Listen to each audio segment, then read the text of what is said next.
Béninoises, Béninois, la Covid-19 tue lorsque les cas positifs ne sont pas diagnostiqués à temps. Pour éviter d'en être victime, le dépistage précoce est la solution. Il est indispensable d'aller en consultation dès l'apparition du moindre symptôme. Pour rappel, les signes courants qui font penser à la Covid-19 peuvent être la fièvre, la perte du goût ou de l'odorat, l'éternuement, l'écoulement nasal, la toux, l'irritation de la gorge, les difficultés respiratoires, etc. Dès l'apparition de l'un quelconque de ces signes ou de plusieurs à la fois, rendez-vous immédiatement dans l'un des centres de dépistage ouverts sur toute l'étendue du territoire national ou dans un centre de santé ou appelez le numéro vert 136. Pour tout savoir sur l'épidémie du coronavirus au Bénin, rendez-vous sur le site web www.gouv.bj/coronavirus. Ceci est un message du gouvernement de la République du Bénin. À la une de ce 13h, des centres de Patrice Talon à Tofo et à Lada. Toujours en campagne électorale, le candidat s'engage à œuvrer au développement individuel des populations pour les 5 prochaines années.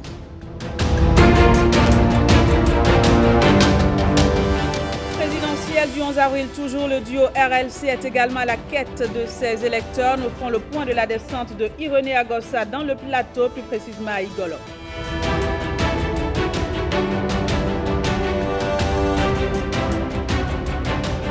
Et puis, l'Association des sociétés d'assurance appuie la police républicaine. Elle a offert au service accidents et constats du corridor Cotonou-Malanville des outils informatiques et de stockage.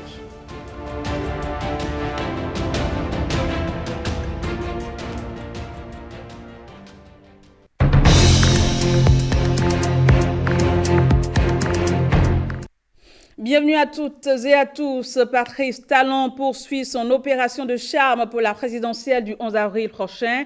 Jeudi, le candidat était à Tofo et à Lada où il s'est engagé à désormais œuvrer au développement individuel des populations pour les 5 années à venir. Le point avec Jérôme Mouboy et François Zissou.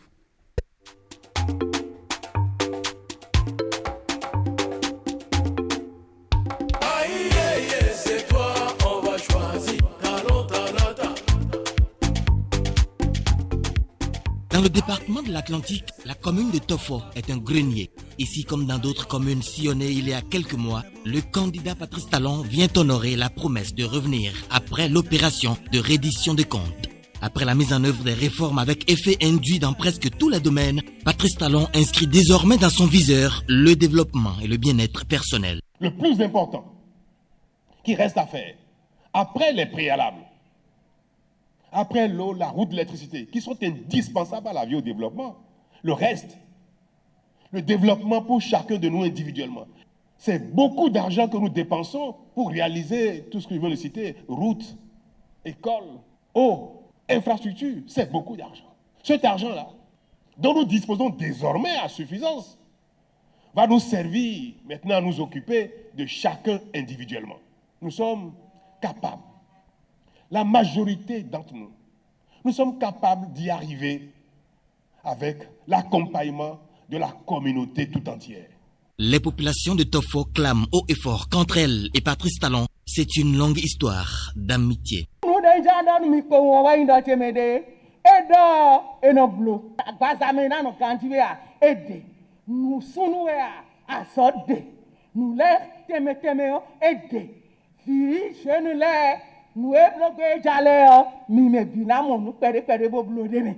Toujours dans l'Atlantique, la terre de Toussaint Louverture déploie ses faisceaux hospitaliers à son enfant. C'est une assurance, dira Patrice Talon, qu'il pourrait obtenir le chaos ici, à Adamsa. Le collectif des enseignants engagés pour la continuité, les femmes amazones du Front d'Action pour la continuité, les opérateurs économiques et plusieurs autres corps lui rendent témoignage à travers leur forte mobilisation, puisque la colistière est une inspectrice de l'enseignement.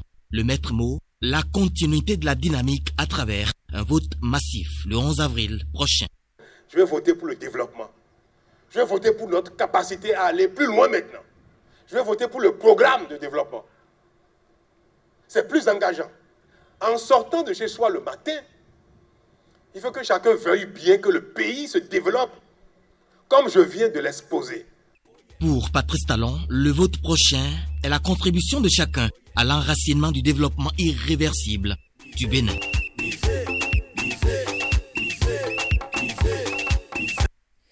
Direction Bembereke où l'ambassadrice de la paix poursuit sa campagne électorale et de sensibilisation pour une élection apaisée et ponctuée d'un fort taux de participation. Le point de sa descente avec Judica Elaina et Dorcas Tito. Les nombreuses réalisations du PAG dans la commune de Bembereke forcent l'admiration selon les filles et fils de la terre hospitalière du héros national Bioguera. Maintenir la dynamique à travers la continuité du gouvernement de la rupture serait l'unique moyen d'aller encore plus loin dans les actions. Le duo Talon Talata est le meilleur duo, pas parce que je suis de la mouvance, mais parce que quand on le remarque, quand on constate, quand on regarde ce duo, et le président Talon et Madame Talata, on va aller rencontrer mieux au Bénin. Le duo Talon Talata offre également une place de choix à la femme pour participer activement au développement du Bénin. Le 11 avril, je m'en vais inviter toutes les femmes à être reconnaissantes plutôt au chef de l'État. Depuis 60, aucune femme n'a été hissée à ce niveau de responsabilité. Les femmes doivent montrer leur reconnaissance au chef de l'État en sortant massivement voter pour cette liste. Le cercle des enseignants engagés pour la victoire du duo Talon Talata de la commune de Bembereke, l'organisation des jeunes du bloc républicain, l'association des femmes et même le groupe des amis de Madame Talata promettent une victoire écrasante au soir du 11 avril prochain. Pour eux, le Bénin sera davantage développé si la dynamique continue. La coordination communale du bloc républicain de Banikwara défend les couleurs du duo Talon Talata. Ses membres ont effectué une descente dans les arrondissements de la dite commune. Bertin Adimi Igor Ayoso. Dans l'impossibilité de se retrouver pour commémorer la journée dédiée à leurs droits, les membres de la section Banikwara de l'Organisation des femmes républicaines de la Liborie se rattrapent. La fièvre de la campagne électorale offre une occasion propice de retrouvailles aux femmes du bloc républicain de Banikwara pour s'aligner derrière le choix de leur parti dans le cadre du scrutin du 11 avril. Nous avons profité des campagnes pour organiser, comme c'est le 8 mars, la fête, nous on a décidé d'organiser ça aujourd'hui avec les femmes de chaque arrondissement. On a 10 arrondissements à Banikwara, on a essayé d'inviter 5 femmes par arrondissement. Nous profitons également pour leur parler de comment ça va se passer sur le terrain. Sabaï Kate, le député du bloc républicain de la localité, est invité à cette rencontre. Dans une démarche pédagogique, il entretient les femmes sur le projet de société du candidat Talon et sa colistière. C'est un projet de société qu'il faut accompagner, véritablement. C'est scientifique et ça peut nous accompagner loin. Moi, en tant que député de la deuxième circonscription électorale du parti, j'ai été invité. En quelque chose, je suis le parrain. Donc, je suis venu pour les appuyer, puisque les femmes, c'est une couche sensible qu'il faut vraiment accompagner. Pour que, au soir du 11 avril, que ce chaos-là soit un chaos limpide. Le chaos du duo Talon Talata au soir du 11 avril, les femmes membres du bloc républicain de Banikwara le souhaitent de tous leurs vœux. Elles entendent travailler ardemment sur le terrain pour donner corps à ce rêve. Dans le même registre, l'Union progressiste a organisé une sortie à Zinvier ce vendredi. Objectif, inviter les populations à voter massivement pour le duo Talon Talata le 11 avril prochain. Léna Ikagwazao, Simon Villon.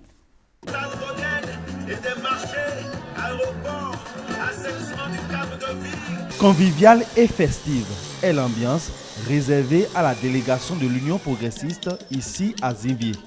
Et c'est dans cette même chaleur qu'a baillé la caravane qui a sillonné tous les quartiers de cet arrondissement de la commune d'Abomey-Calavi.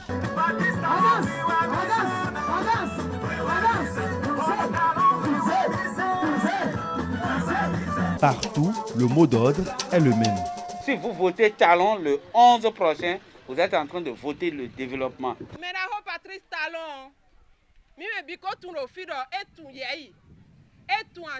Patrice Talon aime son peuple. Avant, pour venir à Zinvier, c'était tout un calvaire.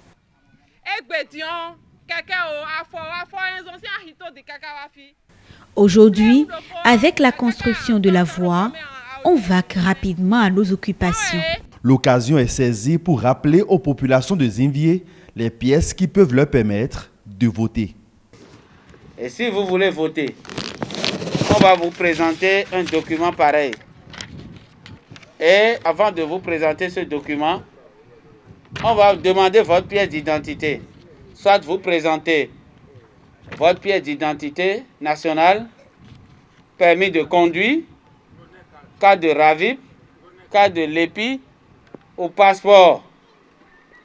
Même les élèves peuvent présenter leur carte d'identité scolaire. Avec l'Union progressiste, Zinvié se dit acquis à la cause du duo Talon Talata et attend impatiemment le 11 avril pour exprimer son choix.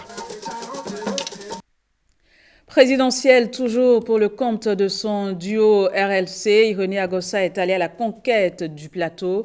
Igolo, Sakete et Paubert ont été les points de mobilisation autour de la vague orange. Le point de l'étape d'Igolo dans ce reportage signé Ozia Sounouveau et Ramatoulaani. Accueil enthousiaste au duo RLC à Igolo. C'est un public sensibilisé à la cause défendue par le duo, celle d'une confiance à retisser entre nations et gouvernants qui rassure Kopwe et Agossa de son soutien. À ce jour, le désespoir est vraiment présent dans le rang des jeunes et de toute la population.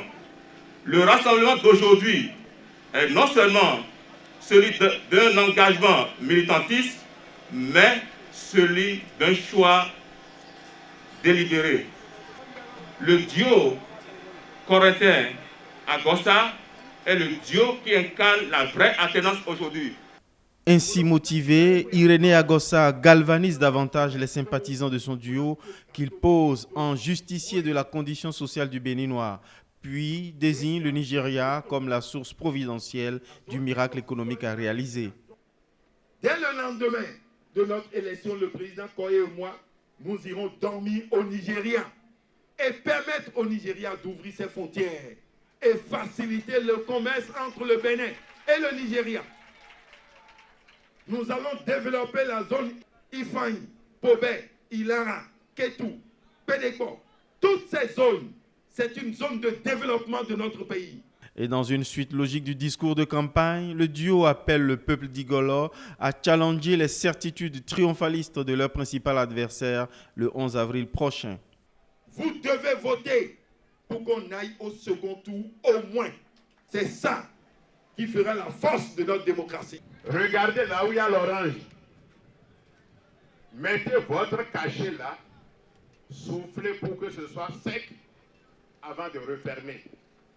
Et là, vous verrez que la surprise qui a commencé avec notre candidature, le divin également va donner un résultat de surprise. Mission accomplie à Igolo par le duo de la vague orange en attendant le verdict des urnes. On reste avec Irénée Agossa, le candidat à la vice-présidence de la vague orange, s'est également évertué à rallier Sakete au projet de société de son duo. En écho, il a eu droit à des discours d'engagement de militants. Suivez plutôt. Nous, les militants du parti de plateau, précisément de Sakete, donnons solennellement notre caution morale et matérielle à nos deux candidats. À cet effet, nous engageons, comme l'indique le troisième mot de notre devise engagement, à baliser l'ensemble des 5 communes de notre département à leur actif et à adhérer la population à cette noble cause pour qu'au soir des élections, on puisse sortir vainqueur.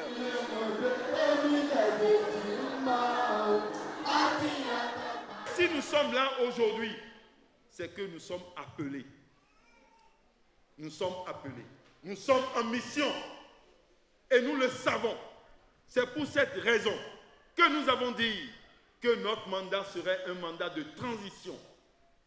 Nous allons rétablir l'état de droit, ramener tous ceux qui sont exilés, libérer les prisonniers politiques, revoir toute la justice, revoir les lois, partir, organiser une élection législative digne du nom et que tous les partis soient représentés selon la volonté du peuple au Parlement. Et nous allons déposer le tablier et permettre à ce que la démocratie soit plus rayonnante. En faisant quoi? En organisant une autre élection présidentielle. Avec ce bulletin, est-ce que vous voyez là où vous pouvez voter? C'est où? Orange à gauche. Orange à gauche. Je vous demanderai tous d'aller de quartier en quartier, de maison en maison et de leur dire, si vous voulez vous libérer de la misère, faites en sorte que autre chose n'arrive pas que l'orange. Chère population de Sakété, est-ce que vous avez compris? Miawelo, moi miawema. Miawelo, moi miawema. Mi son vétian, mi son tontian, miawelo. Pendant ce temps, dans la 19e circonscription électorale, les forces Kori pour un Bénin émergent gagnent du terrain, du moins. C'est ce qu'affirme le coordonnateur de campagne des FCBE dans les départements de l'Ouémé et du Plateau. Explication en images avec William Choki, Michel Egbe et Patrice Mouyaï. Des pans entiers de clôture drapés à l'effigie du duo FCBE, Force Kori pour un Bénin émergent. À Porto Novo, les militants FCBE marquent aussi le territoire une présence remarquable.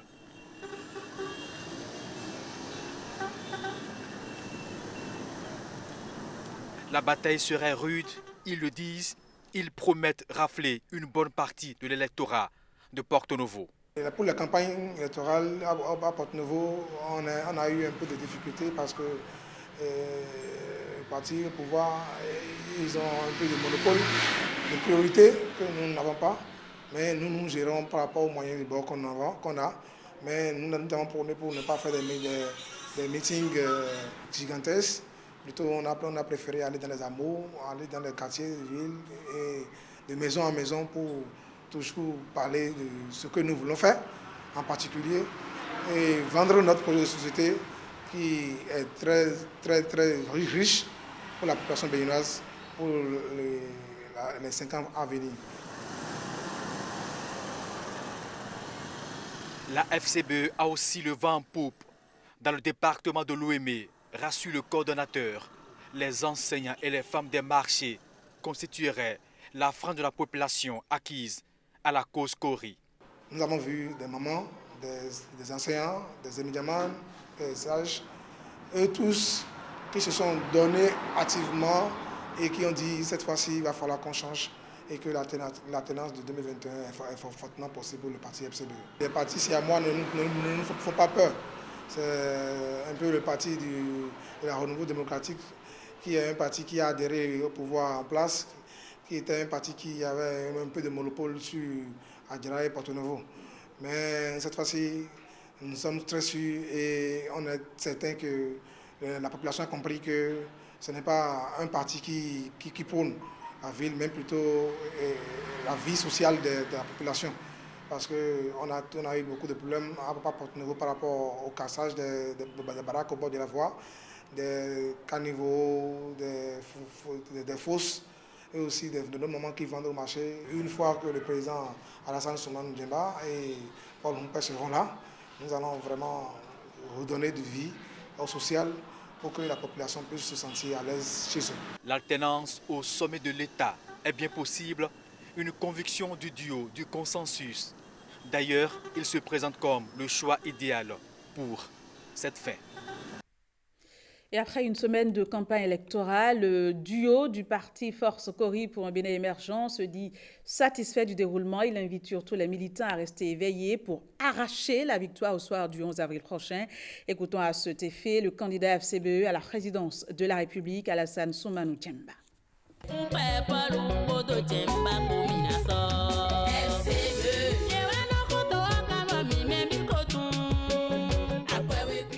Nous avons mis en place une méthode, pour ne pas dire une stratégie de campagne qui prend son envol au fur et à mesure que nous progressons. Ce n'est pas une course de vitesse, c'est une course de fond. Il ne s'agit pas de se lever très tôt, il s'agit d'arriver à point et de se faire comprendre par les populations. Nous sommes un parti du peuple, nous sommes un parti qui a déjà dirigé le pays. Et nous avons pour mission, de défendre nos acquis. Et lorsque nous constatons que ces acquis sont mis en cause par un système qui prône la rupture, alors que nous, c'est la continuité, lorsque nous constatons que nos populations sont gouvernées par la peur, notre mission, c'est de les libérer. Et nous sommes arrivés à un point où nous avons reçu beaucoup d'adhésions. Que ce soit du côté des travailleurs, des enseignants, que ce soit du côté du personnel du corps médical, que ce soit des aspirants, que ce soit des opérateurs économiques. Nous avons constaté qu'il y a une volonté de changer. Les gens veulent qu'il y ait un changement. Les gens veulent une autre façon de les gouverner. Et nous avons pris cet engagement de leur expliquer que nous étions la seule force alternative.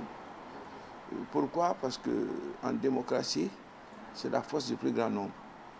Nous les avons sollicités à être nombreux avec nous et surtout leur donner envie de retourner aux urnes. Les autres ont un bilan à défendre, nous avons étalé leurs faiblesses et leurs insuffisances.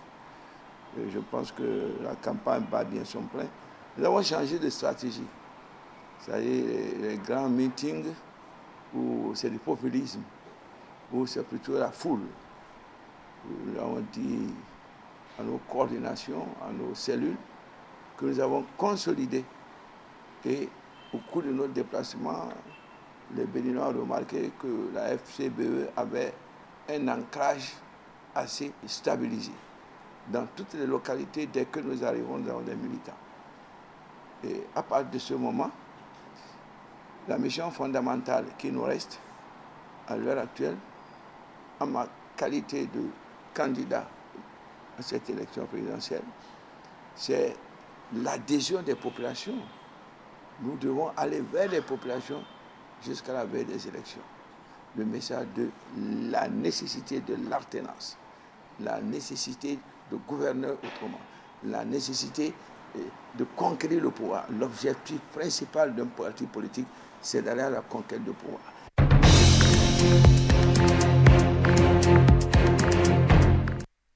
Tout autre sujet à présent, l'Association des sociétés d'assurance appuie la police républicaine. Elle a offert au service accidents et constats du corridor Cotonou-Malanville des outils informatiques et de stockage. Le point avec Rebecca Kenjambe. Le tandem assureur. Des outils informatiques au profit des unités de la police républicaine. C'est un don de l'Association des sociétés d'assurance ASA Bénin. Il s'agit surtout pour l'association d'outiller les services en charge du constat lors des accidents de la circulation ou des sinistres afin de renforcer la célérité dans le traitement des dossiers. Le geste vient renforcer le partenariat noué depuis plusieurs années déjà. En effet, l'assurance responsabilité civile automobile commercialisée par les compagnies d'assurance n'a de sens que par le règlement diligent des sinistres nés des accidents de la circulation routière. La pièce maîtresse indispensable dans la détermination des responsabilités encourues par chacune des parties prenantes à l'accident reste et demeure le procès verbal établi par l'agent assermenté. La célérité de son élaboration, de sa transmission à l'assureur et de sa conservation constitue pour les autorités en charge des commissariats une préoccupation permanente. Une préoccupation de moins donc pour ces agents de la police républicaine. Chaque unité va recevoir un ordinateur, un onduleur, une imprimante, un scanner et un disque dur STN d'1 Tera. L'association des assureurs du Bénin vient une fois de plus sacrifier à sa tradition de soutien aux unités de police qui constituent, comme l'a su bien dit le président, un partenaire privilégié pour les assureurs. L'Association des sociétés d'assurance du Bénin a été créée en 1999. Des dons de ce genre, elle en fait depuis des années. À ce jour, elle a déjà outillé en équipement informatique 12 commissariats sur tout le territoire national. Attention, attention, la pandémie de Covid-19 n'est pas encore terminée. Le virus circule toujours. Des morts et des cas graves sont régulièrement enregistrés. Que faire pour ne pas contracter le virus? Il faut respecter les gestes barrières, c'est-à-dire porter systématiquement le masque en tout lieu public et dans toutes les situations à risque. Éviter les regroupements. Observer la distance de sécurité d'1 mètre au moins entre individus. Se laver fréquemment les mains à l'eau et au savon ou les désinfecter avec du gel hydroalcoolique. Nettoyer régulièrement les surfaces ou objets avec lesquels les mains peuvent être en contact, à savoir table, téléphone portable, poignée de porte, volant ou guidon lorsqu'on n'est pas seul à conduire les véhicules ou que les objets sont manipulés par plusieurs utilisateurs. Pour tout savoir sur l'épidémie du coronavirus au Bénin, rendez-vous sur le site web www.gouv.bj/coronavirus. Ceci est un message du gouvernement de la République du Bénin. Voilà, ce sera tout pour ce 13h. Merci de l'avoir su. Au revoir et à demain.